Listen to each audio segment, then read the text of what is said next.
Dugaan ijazah palsu Presiden ke-7 RI Joko Widodo kembali digelar di Pengadilan Negeri hari ini. Ya, nanti setelah resmi dari KPU diterima oleh Pak Gunarto tadi, itu melaporkan komisioner KPU, baik di Solo, Jakarta, maupun pusat ya, itu ke kepolisian. Kemudian menyidik. Nah, disinilah penyidikan dugaan ijazah palsu mulai kepolisian, kemudian menerbitkan laporan polisi, ya kemudian menerbitkan surat perintah dimulai penyidikan, kemudian melengkapi dengan administrasi penyidikan, sampai akhirnya juga menggunakan pemeriksaan laboratorium kriminalistik atau laboratorium forensik di situ. Jadi awal dari pembuktian ijazah yang diduga palsu tadi adalah dengan laporan yang harus dilakukan, melaporkan komisioner KPU tadi ke Kepolisian Negara Republik Indonesia dengan barang bukti adalah ijazah yang dilegalisir oleh KPU, dinyatakan dari KPU sebagai bukti utama nanti. Saya mendengar sendiri dari ring 1 istana yang membantu Presiden Jokowi sampai sekarang, ya mereka ini nggak mungkin saya buka ya, Bro Firman ya. Mereka sampai bilang gini, mereka khawatir Presiden pertama di Indonesia ini yang masuk penjara itu adalah Presiden Joko Widodo. Saya mendengar ada konsensus tidak tertulis di negara ini bahwa seolah-olah presiden dan wakil presiden itu kebal hukum. Padahal kalau kita lihat konstitusi kan jelas tidak ada satu orang pun yang kebal hukum di negara ini. Semua warga negara, baik presiden, baik siapapun profesi di paling bawah itu bersamaan dalam hukum dan pemerintahan. Nah, ini Bapak Jokowi hadir memenuhi jadwal pemeriksaan dari penyidik. Jadi kalau kita lihat tadi Bapak memasuki bersama dengan tim dan juga mendampingi, dan dalam hal ini Bapak juga membawa dokumen-dokumen yang nanti akan diserahkan dan disampaikan kepada penyidik, dan tergantung penyidik nanti apakah akan menggunakan dan atau melakukan penyitaan. Jadi tentu Bapak secara konsisten terus akan mengikuti proses hukum, akan menghargai semua proses yang terjadi, dan hari ini dapat kita lihat penjadwalan Bapak untuk mencari keterangan dilakukan di Polres Solo. Saya rasa demikian. Ada pertanyaan? PN Surakarta sudah diputus oleh Majelis Hakim. Tadi sudah saya sebutkan perkara perdata nomor 211 garing PDT.B/25 2025 PN Surakarta yang diputus ya dengan amar putusan mengadili dalam eksepsi, menerima eksepsi tergugat 1, tergugat 2, tergugat 3, dan turut tergugat. Ya. Jadi kalau hari ini diputuskan telah terbukti ijazahnya palsu karena apa? Ada yang bersaksi bahwa yang ada di ijazah. Saudara tadi membantah tak ada menerima uang. Saudara pernah diperiksa oleh penyidik di Kejaksaan Agung? Pernah, yang mulia. Nah, apa keterangan saudara di sana waktu itu? Saya diperiksa 2 kali, yang mulia. 2 kali? Ya. Tentang penerimaan yang 20 kali yang dari Bu Epi itu ada juga, yang mulia. Saudara akui di dalam pemeriksaan itu? Dalam pemeriksaan saya mengakui. Iya, saudara akui, iya kan? Betul, yang mulia. Ya. Berapa kali saudara akui menerima uang? Berapa kali? 20 kali, yang mulia. 20. Itu berdasarkan informasi dari tim penyidik. Bukan keterangan saudara itu. Yang 20 kali keterangan saudara di penyidikan itu bukan keterangan saudara atau keterangan penyidik. Ya, majelis sudah meneliti tentang surat kuasa dari pihak tergugat. Untuk tergugat 1 ya, tergugat 1 Insinyur Haji Joko Widodo itu memberi kuasa kepada 3 orang ya. Yohanes De Brito Irfan, ya. Terus Fendi Tri Arianto, ya. Terakhir Adi Putro Panggarso Wicaksono. Ya, terima kasih ya sudah hadir. Kemudian tergugat 2 KPU Kota Surakarta, hadir langsung Ketua KPU Justinus Arya Ateswara. Ya. Selain itu juga memberi kuasa kepada sini ya. Jangan ini masukkan. Rois Alfianto. Kemudian Wiji Lestari. Selanjutnya Panji Rahmat Sidarto. Ada. Fotokopi. Tugas tolong Pak ditempatkan Ibu. Itu jangan berdiri Ibu, duduk di sebelah. Tolong Pak.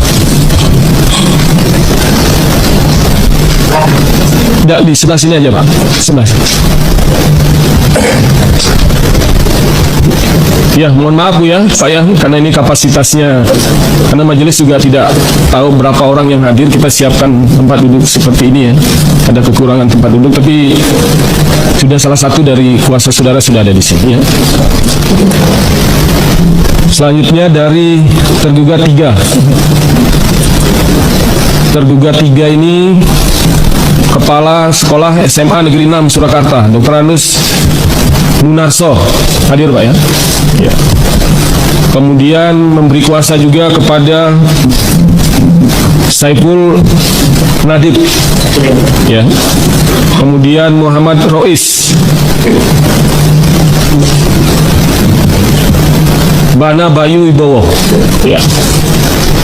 Yang lain ada di sini ya. Ada jumlah totalnya 12 ya.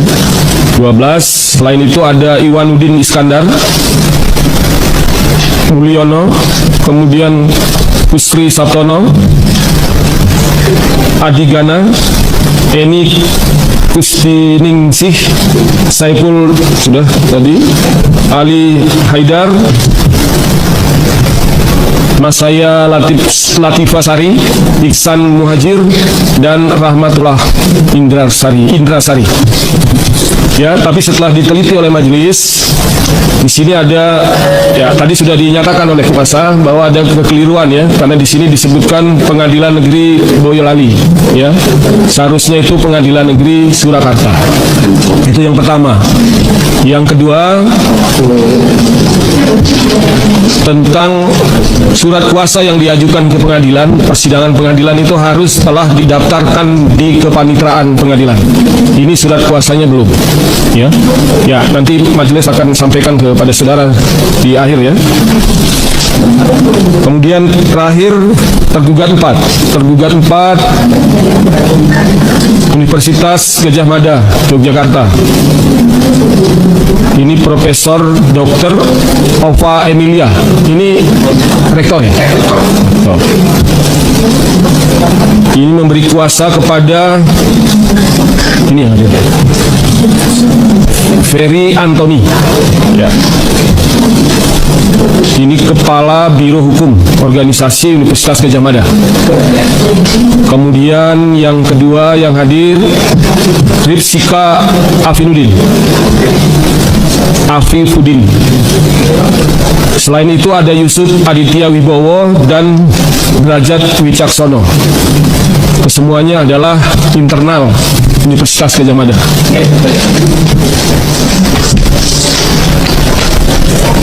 Ya, setelah diteliti sudah didaftar. Saya takut anak-anak muda ini luar biasa Pak. Kemarin mereka di Borneo sana ketika aksi demo terjadi, mereka yang bersihin sendiri. Oh, critical thinking mereka luar biasa sekali. Kita benar-benar ada di generasi emas. Generasi emas ini dihasilkan bukan dari pemerintah yang baik, tapi memang dari akses internet yang luar biasa. Oh, mereka fluent sekali ngomong bahasa Inggris. Kadang kebalik-balik gitu, ya kan? Mereka sangat terbuka sama data. Nah, kita udah punya bonus demografi nih. Kalau pemerintah kita nggak benar, gila nggak sih?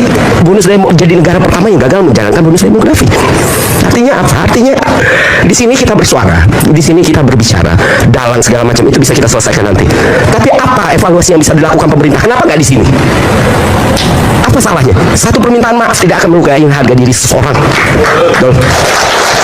Satu perbaikan mungkin menyelamatkan banyak nyawa orang lain. Ya teman-teman, kembali lagi bersama saya di channel ini. Kita sudah menyaksikan teman-teman cuplikan video yang cukup menarik. Dan tentunya teman-teman, sebelum kita pada lebih dalam isu panas hari ini, jangan lupa untuk berikan komentar kalian dan subscribe channel ini agar teman-teman tidak ketinggalan informasi menarik yang kita sampaikan. Teman-teman, di kesempatan kali ini kita melihat sebuah perkembangan yang sangat menarik dan menjadi perhatian penuh publik. Ya, dimana teman-teman hal-hal seperti ini ini tentunya menjadi pemahaman penting bagi kita semua, ya ini untuk menilai bagaimana perjalanan politik dan penegak hukum yang sedang terjadi di negara kita. Di mana teman-teman, polemik yang selama ini akhirnya menggelinding liar di ruang publik memasuki babak baru, yaitu mantan Presiden Joko Widodo memenuhi panggilan penyidik dan menjalani pemeriksaan selama kurang lebih 3 jam di Polrestan Solo. Ya, dengan menjawab sekitar 45 pertanyaan terkait dugaan isu ijazah palsu. Ya, di mana teman-teman, isu yang selama ini dianggap tabu dan sensitif, ya kini secara resmi teman-teman telah memasuki ranah hukum dan bukan sekedar perdebatan di media sosial lagi. Ya teman-teman semua, perkara-perkara seperti ini sangat perlu untuk kita pahami bersama-sama, ya di mana munculnya kegaduhan yang berlarut-larut ini sebenarnya menguji integritas para penegak hukum kita. Ya bahkan pihak yang menilai jika memang asli ijazah tersebut, mengapa prosesnya harus dibuat serumit ini? Ya hingga ini menimbulkan polemik bertahun-tahun, ya di mana kunci dari semua kegaduhan ini teman-teman sebenarnya sangat sederhana, yaitu kejujuran, ya keterbukaan dan transparansi untuk menunjukkan dokumen asli tersebut secara umum agar masyarakat bisa mendapat kepastian. Ya teman-teman, kita melihat juga rakyat saat ini menanti aparat hukum termasuk majelis hakim yang jujur, amanah, berintegritas serta berani tegak lurus tanpa intervensi dari golongan atau pihak manapun. Ya di mana teman-teman, di hadapan konstitusi tidak ada satu orang pun yang kebal hukum. Semua warga negara memiliki kedudukan yang sama. Ya teman-teman, kita berharap polemik ini segera tuntas secara transparan agar tidak terus-menerus menjadi bola liar yang mengadu domba di tengah masyarakat. Ya teman-teman, penegakan hukum yang tegas dan adil adalah kunci utama agar negara kita tetap berdaulat. Ya teman-teman semua, bagaimana tanggapan kalian mengenai isu polemik ini? Jangan lupa teman-teman untuk berikan opini cerdas kita di kolom komentar agar kita bisa bertukar pikiran bersama di channel ini. Dan di sini juga teman-teman kita melihat ada beberapa tanggapan-tanggapan netizen, dan mari kita lihat bersama teman-teman bagaimana perkembangannya. Ya teman-teman, di sini disampaikan oleh teman kita Zizal Forum. Di sini dia berpendapat teman-teman, setelah itu undang-undang koruptor disahkan dan pelakunya dihukum mati, kita belajar dengan negara lain jika mau damai dan sejahtera negara ini. Ya teman-teman, kita lanjut. Eno Hobir juga memberikan tanggapannya. Ingat, hati-hati, kuasa Allah maha dahsyat, juga banyak rekayasa para penegak hukum. Ya teman-teman, kita lanjut. Di sini juga teman kita Syukur Putra berpendapat, pengacara Jokowi yang udah ikut bersama-sama menutupi kepalsuan ijazah mantan presiden harus diperiksa dan ditindak hukum karena udah melanggar keadilan dan transparansi. Ya teman-teman, kita lanjut. Di sini juga Heri Susanto memberikan tanggapannya. Ijazah yang diklaim asli oleh reskrim waktu ditunjukkan itu harus dikejar dan diteliti keasliannya. Hal yang mudah pembuktian ijazah asli atau palsu. Ya teman-teman, Asep T juga memberikan tanggapannya. Pantesan Kapolrinya nggak ganti-ganti untuk melindungi Mulyono sehingga penyelidikan pun susah dipersulit. Ya teman-teman, kita lanjut. Di sini juga teman kita Prihatin Nime memberikan tanggapannya. Sayang sekali kekuatan mental yang luar biasa untuk melakukan sesuatu yang sangat memalukan.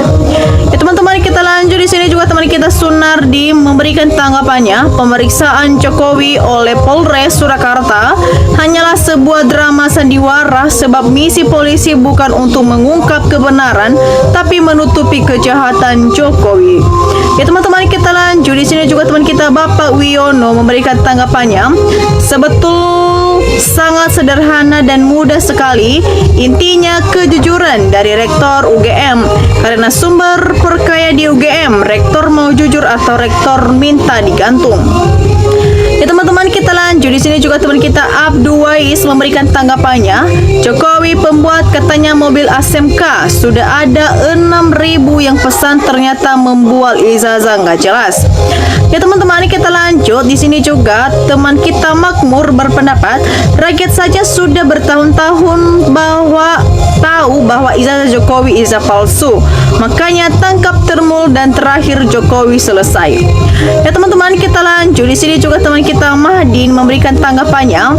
Ya, semoga informasi di sini benar adanya. Penyelenggaraan negara sudah berusaha keras menyelamatkan mantan petinggi negara, tapi kesalahan dan keraskusan sudah kelewatan.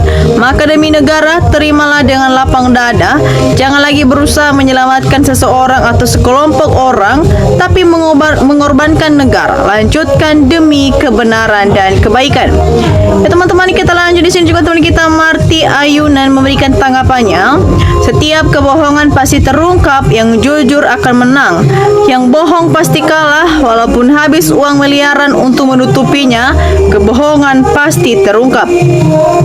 Ya teman-teman, kita lanjut di sini teman-teman kita Reni Galau memberikan tanggapannya. Ini akibatnya kalau Kapolri tidak segera diganti, tidak taunya melindungi izah palsu Jokowi. Memalukan penegak hukum macam apa ini? Ya teman-teman, kita lanjut di sini juga teman kita Alim Kurcoro memberikan tanggapannya. Pemerintah harus adil dan bijaksana. Jika Presiden Jokowi terbukti menggunakan izah palsu, harus diadili dan dihukum dan meminta maaf kepada rakyat Indonesia. Nah, teman-teman, kita lanjut di sini juga teman kita Bismillah memberikan tanggapannya. Kalau sampai terjadi Indonesia ini ditipu selama 10 tahun, Indonesia dengan Jokowi Prabowo harus bertanggung jawab dengan mantan presiden penipu dilindungi Prabowo omon-omon. Prabowo harus diadili, seluruh rakyat Indonesia secara langsung diadili rakyat. Ya teman-teman, kita lanjut di sini juga teman kita Jafar memberikan tanggapan. Hakim yang terhormat, kami rakyat senang dengan kejujuran hakim yang telah memalsukan dokumen ijazah untuk mencalonkan diri jadi presiden dan menjadi presiden selama 2 periode. Dan hakim telah memutuskan kalau ijazah itu palsu, maka Jokowi pantas dijadikan tersangka karena penyelenggaraannya dan membohongi seluruh rakyat Indonesia. Ya, teman-teman, di sini juga teman kita Kasnawi memberikan tanggapannya. Semua manusia di mata hukum sama, jangan ada yang diistimewakan. Hakim jaksa jangan makan suap, kelihatan wakil Tuhan. Carilah rezeki yang halal biar keluargamu berkah, sehat. Tapi kalau dilanggar hukum, Tuhan pasti berlaku. Ingat, bencana pasti akan datang. Ya teman-teman, bagaimana tanggapan kalian mengenai isu polemik ini dan tanggapan teman-teman kita? Jangan lupa teman-teman untuk berikan komentar kalian di bawah. Dan demikian saja cuplikan video kali ini. Jangan lupa saksikan video berikutnya yang tak kalah menarik. Salam NKRI harga mati.